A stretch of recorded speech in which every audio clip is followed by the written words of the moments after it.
Will there be a new Russian offensive? Is this a real threat or just rumors or wishful thinking? Is there in principle an opportunity for Moscow to reverse the military situation, at least on some sector of the front line? Are there enough resources for this? Where and when can they attack, and what tactics could they choose? I'm Oleksii Matsuka, and for this video we have collected all statements, versions and assumptions on that. To begin with, I will voice what the officials suggest in Kyiv. The head of the Southern Operational Command, Andriy Kovalchuk, suggested that the scenario for a new offensive could be prepared for February 24, the date of start of the full-scale war. Given the strange fixation of the Russian leadership on anniversaries and round dates. Yes, we anticipate such options, such scenarios. We are preparing for this. We live with this thought that they will attack again. This is our task. Andriy Kovalchuk, commander of the Operational Command South. But if not to tie to dates, but to the situation at the front, then February, without reference to round dates, is logical for offensive actions in principle. Because it's precisely by this time that Russia will be able to more or less prepare those who were called up during mobilization. The Ukrainian Defense Minister Oleksii Matsuka has admitted that a major Russian offensive could happen in February. The second part of the mobilized men, approximately 150,000 people, began their training courses in different camps. They are prepared for at least 3 months. This means that they are most likely trying to start the next wave of the offensive in February, just like last year. This is their plan. Oleksii Matsuka, Minister of Defense of Ukraine, from an interview with The Guardian. And here it's important to mention the option of the Commander-in-Chief of the Armed Forces of Ukraine, Valery Zaluzhny, who also named this month in an interview with The Economist, having said that preparations for the second offensive in Moscow are underway, and it can start in February or March. And Zaluzhny calls January of next year the worst scenario. The Russian mobilization worked. It is not true that their problems are so serious that these people will not fight. They will. If the Tsar tells them to go to war, they go to war. Valery Zaluzhny, Commander-in-Chief of the Armed Forces of Ukraine. Putin himself, when asked in early December about additional mobilization, reported that 140,000 people were already in Ukraine, and the same number at training grounds and training centers. And the Ukrainian Defense Ministry admits that the new batch of mobilized Russians may be better prepared than those who are already on the battlefield in Ukraine. Here I will briefly summarize. During this war, there were many rumors, but now, given that the Ukrainian military is quite seriously commenting on this issue, all these conversations bear little resemblance to an attempt by Russian propaganda to spread panic. The grounds for preparing and planning in Kyiv apparently are still there. Yes, such news gives reason to the internal Russian audience to think the operation is going according to plan and so on. But Ukraine also seems to have turned the situation in its favor. Once you can use this threat to negotiate with the allies to increase the supply of weapons. But if there is still a danger, it's important to understand how can events develop. The American Institute for the Study of War predicts that in the coming month, Russian troops may resume attempts at offensive operation in 2 main directions: in northeastern Ukraine along the border of Kharkiv and Lugansk region, or in the Donetsk region. This looks quite logical, given that the front in the Donetsk direction is now as unstable as possible, and theoretically, Russia will continue to make attempts to break through the Ukraine defense and move to the administrative borders of the Donetsk region. Now, the Russian offensive continues in the Bakhmut area. Attacks on the city are coming both from the east and bypassing from the south. However, Kyiv has doubts about the development of the situation in Donbass. Commander-in-Chief Zaluzhny considers the situation there strategically unwinnable for the Russian army, and a new Russian offensive, in his opinion, will not necessarily start in the Donbass. Activation may well occur in the southern direction, or the Kremlin will give the order to move again on the Kyiv direction from Belarus. I studied the history of the two Chechen wars. Everything was the same. They may not be as well equipped, but they still present a problem for us. According to our estimates, they have a reserve of 1.2–1.5 million people. The Russians are preparing about 200,000 new soldiers. I have no doubt that they will again go to Kyiv. Oleksii Matsuka, Commander-in-Chief of the Armed Forces of Ukraine. But such a large-scale operation certainly requires a preparation, including the format and redeployment of operational tactical groups. All this is visible from satellites and drones, and analyzing the surveillance data, U.S. Security Council Strategic Coordinator John Kirby told reporters that at the moment the U.S. saw no sign that Russia was preparing to mount a second defensive or advance towards the Ukrainian capital. But here the key words are just the words at the moment, because Washington is confident that Putin doesn't intend to abandon his plans for the capture of Ukraine. We have seen nothing that tells us Putin has moved off his maximalist goals with respect to Ukraine. We aren't seeing any indication that there is an imminent move to Kyiv, but we are watching it closely. John Kirby, Coordinator for Strategic Communications at the U.S. National Security Council. And here it's important to understand how great the threat from Belarus is now, since such an option is also voiced. Recently, on behalf of Lukashenko, they began to check the combat readiness of the troops there, including deploying new weapons. Putin even decided to personally go to Minsk for the first time in 3 years. And there two scenarios. Either Lukashenko will be persuaded to involve his army in the war against Ukraine, or this is a large-scale disinformation campaign designed to mislead both Kyiv and the West. But isn't too big for disinformation if Putin himself was involved in it. Understanding this, Zelensky gathered at the headquarters of the Supreme Commander-in-Chief, and which they discussed the number and armament of military groups in Belarus. So far, the Russians are using Belarus only as a training ground for the mobilized, and British intelligence knows that the current joint exercises between Moscow and Minsk are unlikely to form a force capable of conducting a new offensive, but this assessment concerns only the immediate future. After all, some specific moments also slip through, which were noticed. For example, painting Belarusian tanks under the pixel camouflage of the armed forces of Ukraine, or installing additional armor on equipment.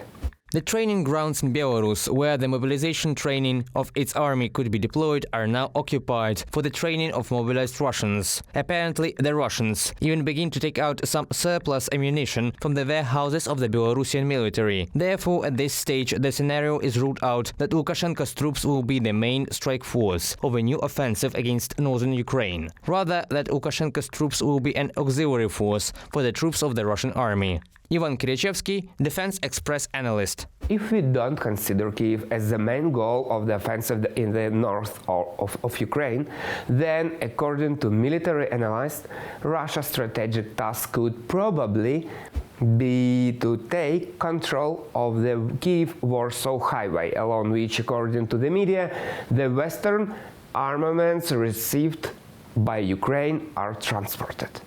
But there is no clarity. There are also estimates that the northern grouping can only play a distracting role, while the main strike grouping will focus on the direction. And this could be an offensive from the Belgorod and Kursk regions.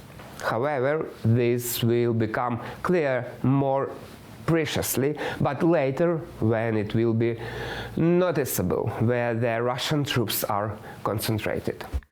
Obviously, they will not repeat the mistakes that were made on February the 24th and will try to concentrate on hitting one or two directions. In addition, their resources will be enough for one or two directions, because Russian resources are not unlimited. They also have problems with weapons and supplies. Oleksandr Moiseyenko, military expert.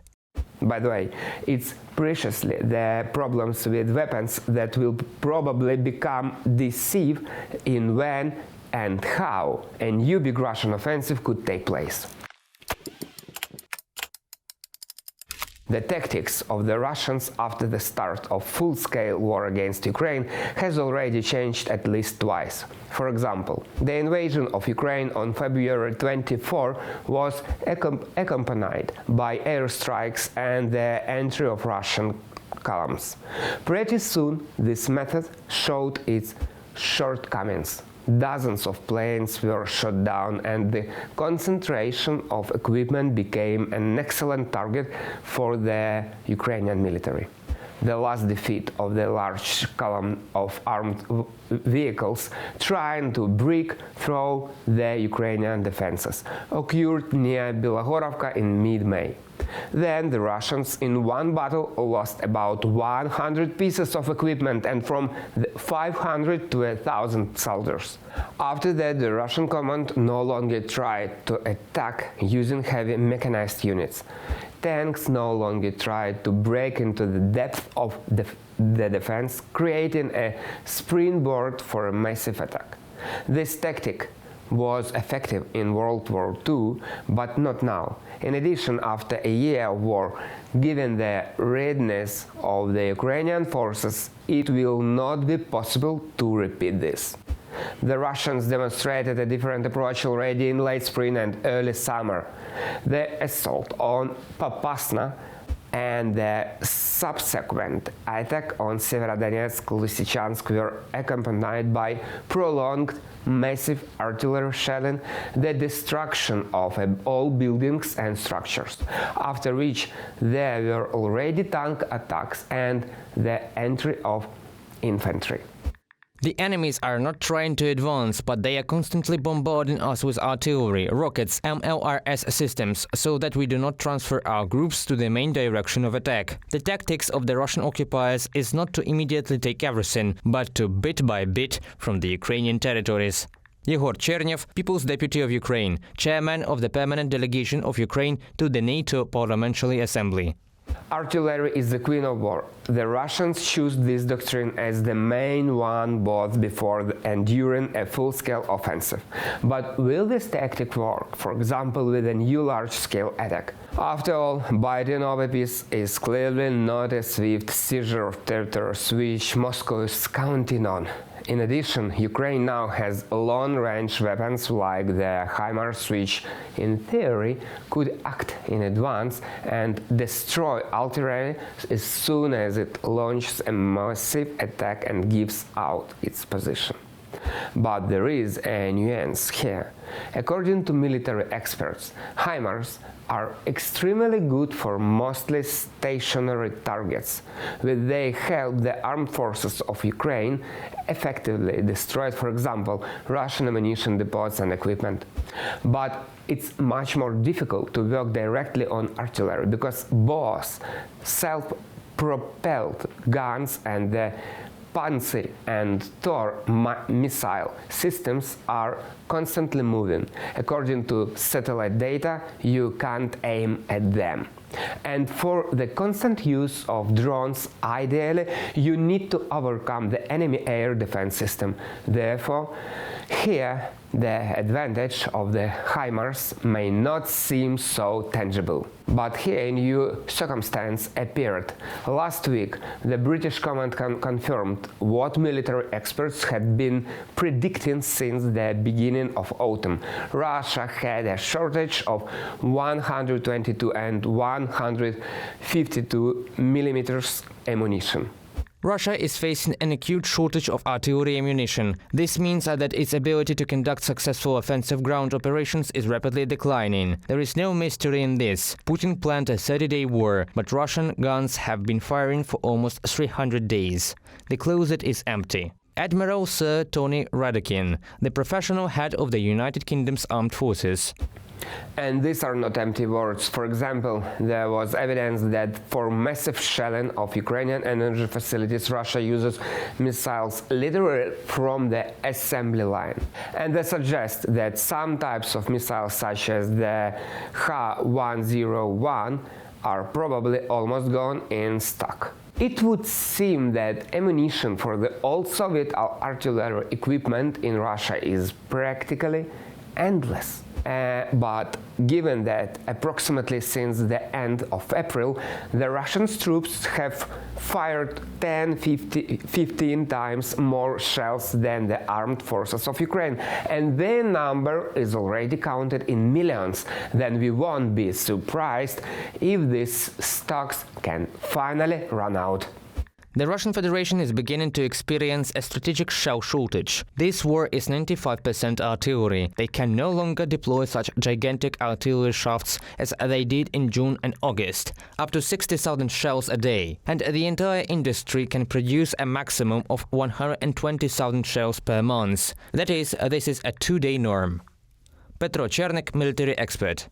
According to US intelligence, apparently realizing the huge needs, Russia has signed a contract for the supply of 152mm ammunition and missiles for the MLRS with North Korea. If we take into account the accuracy of our artillery, then we are reaching parity somewhere, because our high-precision systems destroy Russian field warehouses, barracks and weapons every day.